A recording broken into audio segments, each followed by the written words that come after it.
God only knows what you've been through. God only knows what they say about you. God only knows how it's killing you. But there's a kind of love that God only knows. God only knows what you've been through. God only knows what they say about you. But God only knows the real you. There's a kind of love that God only knows.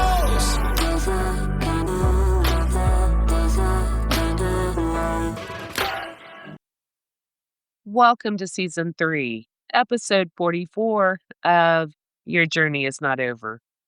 My name is Tanya Pearson Randolph. This is my own personal journey. This is my healing journey, and the expressions and opinions are of my own. I own all the rights to my personal journey, to my healing journey, and to Your Journey is Not Over. Neither of the three are to be used, copied, nor edited in any way without my consent.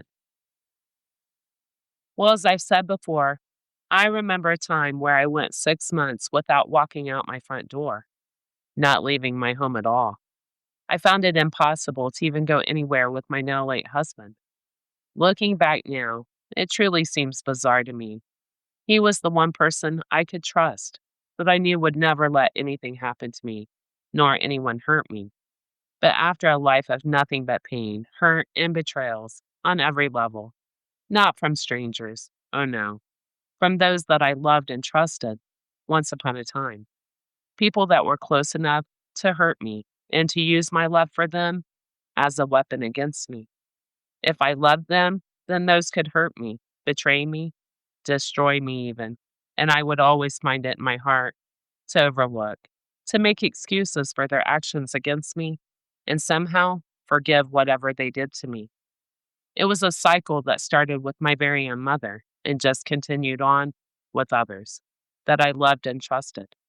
Those around me knew I would forgive no matter what, so therefore, hurting me, betraying me, just becomes second nature. There was no remorse, almost like a game to others. Again, like my mother, a sport to see how much I could be hurt, a sport that others took so much enjoyment in, and that cost me so much pain. But I always forgave no matter what. While my now late husband was not one of those people in my life, he would have protected me with his life, no question about it. But being subjected to this pain and betrayals my whole life, again from people that were supposed to love me, people that I loved and I thought loved me. But hey, looking back through my life now, I truly had a distorted concept of love and accepted even the worst betrayals and forgave those because of how I love with my heart and soul. That's why forgiveness comes so easy to me.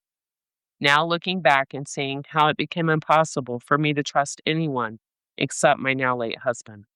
To put it simple, when you have lived your whole life with people that you love with your whole heart, using your love as a weapon against you and taking advantage of that love and betraying you on every level, hurting you on every level, and with the knowing it's no big deal, she will forgive, all because she loves me. What was normal to me again my whole life, the Stockholm Syndrome carried on with people closest to me, my ex-husband, my children even, family members and friends. As sad as it was again just normal to me to love, to overlook, to make excuses, and to forgive the most diabolical things. Again, I'd been subjected and conditioned to this very treatment since birth. So I now, reflecting back, understand why staying inside the walls of my city, my home, was my retreat, my safety for the first time in my life. And understanding that now, I also see why it was so hard for me to step outside my door, so hard for me to leave, even with my now late husband. As I said before, I felt like just walking out my front door was like volunteering to go back out on that battlefield that I'd spent my whole life on and fighting battle after battle. And with every battle came pain, hurt, and betrayals on every level. So mentally, I can see and also now understand how people become confined to your homes. I understand how my journey led me there and never realizing at the time of my lockdown I no longer trusted anyone but my now late husband. I no longer trusted the world outside my city, my home. When you spend your entire life being hurt and betrayed as a sport, as some sick enjoyment to others, just to see my pain, my tears, my heartbreak, or as it's been told to me, to bring me down a few notches, to humble me, I now see those wanted me to feel like they truly feel about themselves. It's called projection. I was just an easy target. My heart and soul, the loyalty I give others, the way that I love, made me an easy target.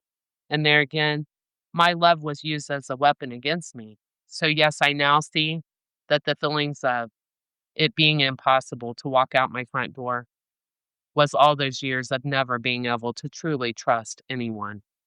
Little by little, those betrayals, along with my past traumas, my unresolved traumas, my PTSD. How could I not have PTSD? We relate PTSD mainly to veterans when in fact, we, so many of us, have fought our very own wars within our lives. We spent our whole lives, some like myself, was born into a dysfunctional family, our very own battlefields, all we've known our whole lives. So, yes, trust has to be the very reason I personally found it so difficult to even step out my front door. I couldn't trust nor control what would transpire outside my city, my home, so it was easier for me to stay confined, stay locked down. I had a schedule every single day, so there was no pop-ups, no surprises, no unexpected things. Everything was under control, routine, just like clockwork. No one needing anything from me, no one expecting anything from me, no way to hurt me, to betray me. Like on the Disney movies, I always say, it's like a princess locked away from the world, safe and protected in a castle. Mine was a mobile home, not a castle, by the way. Well, as I remember, I did begin, after many, many months, to ride places with my now late husband. I wouldn't go in any place. I would always stay in the truck. And truly, I can also remember the whole time that we would be gone from our home. I was so anxious to get back home, my safe place. I couldn't get back fast enough. And then when we would return, I can remember that sense of relief. I made it. I survived. Again, complete relief. I didn't ride with him often, and he was never forceful with me. Not since that night in the very beginning when he forced me to go out to eat. He's seen my anxiety, my confusion, my fear, and had been so understanding, so loving, so accommodating since that night. He knew and loved me before any of this. He knew my heart and soul, and he must have known I was suffering. From what? Neither of us knew. But the sudden switch, this whole new version I'd become, was nothing like the girl I used to be. I trusted him more than I trusted the outside world. So little by little, I did begin to leave my home. I would ride with him to a store, to a drive through. It was small baby steps, always somewhere quick, almost like he knew me well enough to know I would decide to leave our home if it was only going to be a quick trip and then straight back. Again, I couldn't get back home fast enough. The anxiety, the panic attacks controlled my thoughts, my mind completely. They controlled my life. People say, just do it, just get out of your head. It can't be that hard. Well, those are people that have never experienced anxiety, panic attacks, nor depression. And if they have, they never even realized what it was. I now, looking back, do realize I had suffered for many years. I trace it all the way back to middle school. That's where I began to control it with marijuana. That allowed me to relax my nervous system enough to do my daily task and all the responsibilities that I had with school, with sports, my jobs, all the extras I booked into my schedule. It allowed me to function even through the massive traumas I was experiencing at the hands of my mother. Then adulthood, I now look back and see how I was suffering from anxiety so many years prior. Having my kids insured, I never had to go anywhere alone but to work, and that helped. I can remember once they become teenagers, I would bribe them to go with me to pay bills, the grocery store, to do errands, just so I wouldn't have to go alone. Again, looking back and reflecting, I now understand that was my anxiety. I had no clue that it was building so much so that more traumas, more betrayals, more devastation would ultimately push me into the existence of complete lockdown. I was on the path so many years prior without even knowing where that path would lead me. I now understand there is so much to cover and discuss on this topic. Again, so many people, millions around the world, are suffering.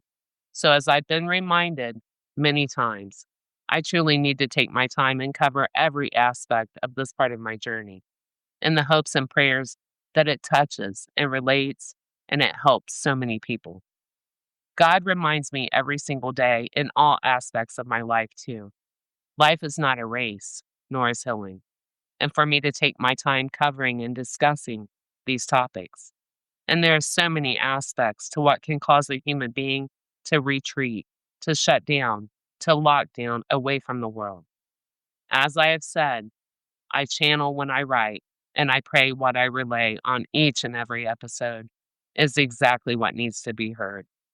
And please remember, just because you don't understand something doesn't give you the right to judge it. So please, if you know someone that is suffering, the last thing they need is criticism, judgment. What they need is kindness, compassion, understanding, and patience. That's the best way to help someone who is suffering from anything that life has thrown at them. Those suffering never thought it would be them. As I thought, never could this be me. Well, it was me. So one never knows what path God will take you down. So the ones who judge and criticize might one day find themselves walking the exact same path that they judge so harshly.